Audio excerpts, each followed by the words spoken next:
Bon, eh bien, merci beaucoup d'être là.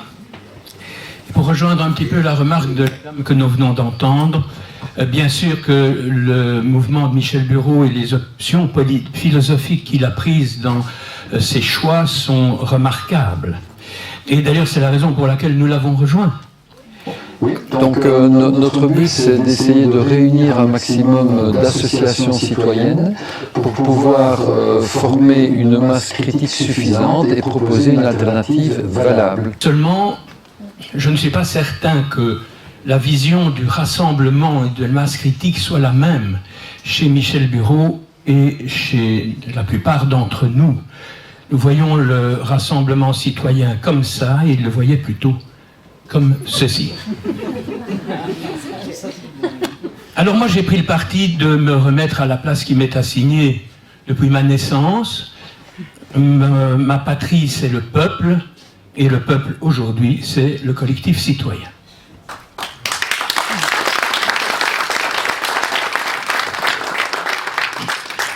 Si le Dieu de Clotilde est avec nous, nous pouvons espérer 150 députés du collectif citoyen. Mais si nous avons énormément de chance, nous en aurons peut-être un. Alors, que pourra faire ce député seul, isolé sur son banc, face à tous les autres qui sont dans le système et qui sont dans le système depuis très très longtemps? Eh bien, je vais vous donner un exemple pratique parce que j'aime les choses pragmatiques avec le traité pandémie de l'OMS. L'OMS est bien consciente qu'on ne contrôle pas le monde sans contrôler la science. Et la preuve, c'est que le numéro 5 du préambule du traité, en tout cas du projet de traité, prévoit que le rôle central de l'OMS se trouve dans le rassemblement et la production des preuves scientifiques. Production des preuves scientifiques, c'est-à-dire qu'ils auront le monopole de la décision et de la confection des modèles qui serviront à cette décision. Alors, ils n'ont aucune peine à trouver des médecins corrompus ou des scientifiques corrompus, ils le font depuis longtemps. Par contre, ils doivent également empêcher les médecins sérieux de remonter les bretelles des médecins corrompus. Et ça, ce n'est pas difficile, puisqu'ils sont déjà partout. Les laboratoires pharmaceutiques, les grands groupes financiers ont tout racheté. Les académies, les universités, les ordres. Et toutes ces structures s'attachent non seulement à convaincre les dociles, mais aussi à contraindre les récalcitrants par des menaces, dont je suis l'exemple même, puisque j'ai été suspendu 2 ans pour avoir eu l'audace de dire ce que je pensais. La plupart des médecins ont fermé les yeux. On fermé les yeux sur des choses qui sont totalement inacceptables.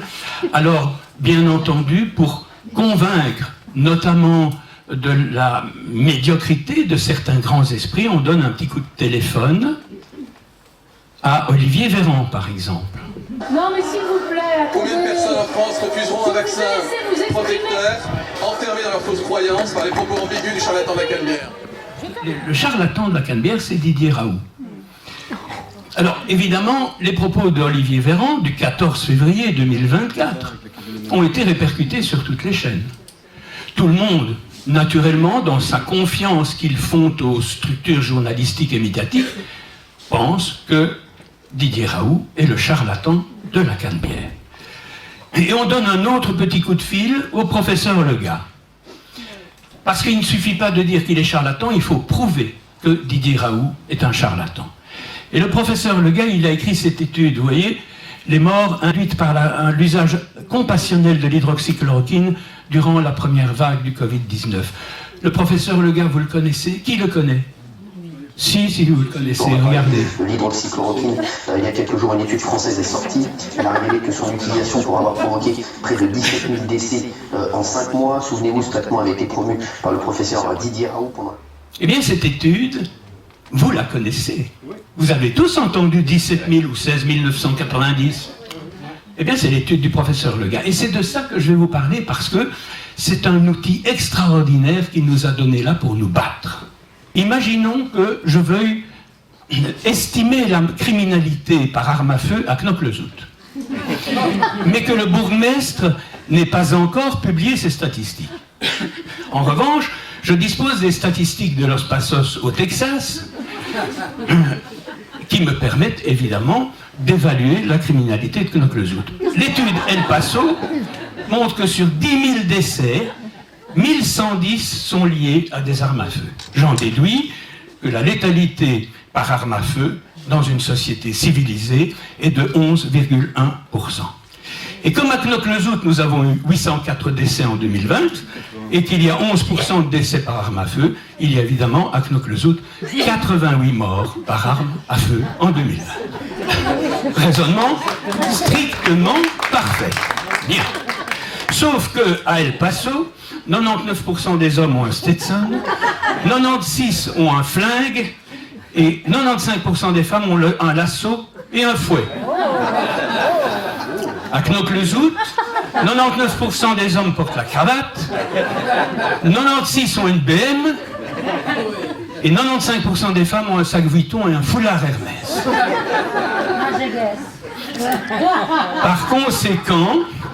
Par conséquent, évidemment, l'extrapolation de ces chiffres est ridicule. Il y a eu, lors de la publication des statistiques 2020 à Knokke-le-Zout, figurez-vous, 0 mort par arme à feu. Qu'est-ce qu'a fait le gars? Il a fait la même chose. Il ne connaît pas les statistiques de létalité liées à l'hydroxychloroquine, mais il y a une étude qui a été publiée par Catherine Axfors de l'université de Stanford, le El Paso de la science, qui a montré que sur 10 000 décès, 1110 morts étaient liés aux effets secondaires de l'hydroxychloroquine, 11,1%. Comme dans les 6 pays occidentaux qu'il a examinés, il y a eu 153 000 décès, bardaf, 11% de 153 000, ça fait 17 000 morts liés à l'hydroxychloroquine dans les affections à SARS-CoV-2. Sauf que l'étude de Catherine Axfors considère l'administration de 2400 mg d'hydroxychloroquine le premier jour, alors que les études des pays occidentaux n'en ont donné que le tiers, 800 mg. Alors je me suis un peu penché sur les traités de toxicologie, et j'ai vu que la Société française de médecine d'urgence déterminait la dose toxique pour un adulte à 2 grammes. C'est confirmé par le réseau français des centres régionaux de pharmacovigilance et par une source tout à fait sûre, puisque ce sont des journalistes, par le journal Le Monde. La dose de 2 grammes peut être mortelle pour des adultes ou pour des enfants. Alors qu'est-ce que j'ai fait? Je me suis dit, mais ce le gars, mais c'est un pourri. Parce que c'est le terme. Je ne suis pas en train de glisser vers une vulgarité dans le vocabulaire. C'est un véritable pourri. Il ne pouvait pas oublier, il ne pouvait pas avoir négligé ce fait. Donc je lui ai écrit un petit mail. Cher confrère le gars, j'ai eu l'occasion de Galagalac, qu'en pensez-vous? Que croyez-vous qu'il m'a répondu? Schnoll. J'ai envoyé un courrier à Elsevier, la firme qui publiait l'article, en demandant communication des commentaires des relecteurs, puisque toutes ces études doivent être relues. Confidentiel. J'ai envoyé un petit mot le 23 janvier 2024 à mon vieux pote Georges Casimir, secrétaire perpétuel de l'Académie de médecine, pour qu'il me fasse part de ses avis sur la question, et malgré 6 rappels, je n'ai toujours pas de réponse. Alors, j'ai décidé d'écrire à 842 médecins des hôpitaux belges, parmi lesquels se trouvaient 100 médecins des comités d'éthique de ces hôpitaux. Combien de réponses croyez-vous que j'ai eues? Celui qui répond juste est tête de liste dans sa province. 18. Alors il y a les mal embouchés. Les mal embouchés m'ont répondu: je suis scandalisé des théories idéologiques, comprenez, complotistes. Je ne suis pas enclin à. N'êtes-vous pas suspendu vous-même par l'ordre pour désinformation? Vos positions anti-vaccins, Covid vous décrédibilise par ailleurs. C'est quand même le doyen de la faculté de médecine qui me répond ça. Alors il est farfelu. Les farfelus m'ont répondu: si on met de l'eau bénite sur la tête des patients les plus atteints, on conclura certainement que l'eau bénite est toxique. Je suis trop occupé. Il y a les incompétents. Oh, il y en a une masse. Je n'ai pas les connaissances, je ne suis pas compétente, je ne suis guère expert, je pense que c'est une question à poser aux statisticiens, etc., etc., jusqu'à le dernier, je ne suis pas qualifié. Il n'est pas qualifié, mais néanmoins suffisamment pour être membre de l'Académie royale de médecine de Belgique. Monsieur Lourian Stéphane, je vous félicite d'être arrivé là avec si peu de qualifications. Mais il y a quoi? Les hauts potentiels. J'en ai eu deux. Le premier, Denis Tac, docteur Denis Tac. La manipulation des données est la règle. Docteur Setin Vincent, prof de pharmacologie à Liège. La littérature biomédicale est truffée d'erreurs, de mensonges et d'approximations. Bravo, quand même, j'en ai deux. 2,1% de réponses, dont la majeure partie sont malveillantes. Pourquoi ai-je échoué? Pourquoi? Qui peut me dire pourquoi j'ai échoué dans ces demandes d'avis? Parce que je ne suis que chirurgien. Je serais député que j'aurais pu faire valoir beaucoup de choses, et notamment, j'aurais pu poser des questions écrites ou orales au ministre de tutelle de Georges Casimir. Le député que j'aurais été aurait pu déposer une proposition de loi relative au conflit d'intérêts, ce qui n'existe toujours pas. J'aurais pu déposer une proposition de loi relative à la réforme de l'ordre des médecins, et ça aurait dû suivre. J'aurais pu faire tout ça. Mais vous allez me dire, quelle illusion, car les chefs de parti sont là pour bloquer sévèrement tout vote, et notamment le vote de ces 3 propositions de loi que j'aurais faites. Et c'est la raison pour laquelle, si jamais un jour je suis député, que ce soit maintenant ou dans 40 ans, peu importe, la première chose que je ferai, c'est de déposer une proposition de loi qui visera à ce que les chefs de parti ne puissent plus sanctionner des députés qui ne votent pas dans la ligne du parti.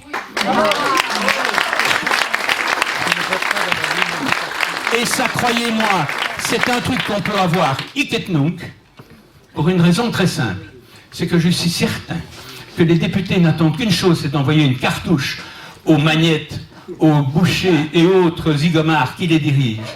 Et quand je leur dirai, et que je serai à la tribune de la Chambre, et que je dirai à ces députés réduits au silence, en leur criant « Messieurs, messieurs, relevez-vous !» Mais, mesdames.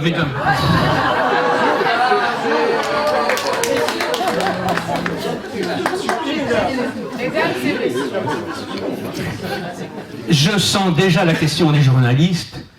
Est-ce que vous êtes macho, monsieur Commune? Je ne pourrais pas répondre non. Mettons donc qu'il y ait quand même quelques jeunes filles au Parlement. Je dirais, mesdames et messieurs, d'une main que vous allez lever, vous allez pouvoir récupérer le pouvoir que le peuple vous a confié et que vous avez abandonné à des chefs de bande sans scrupules. Vous n'êtes pas leur garde prétorienne. Vous avez peur d'eux. Vous avez peur d'eux. Levez-vous. Et c'est eux qui trembleront. Je vous remercie.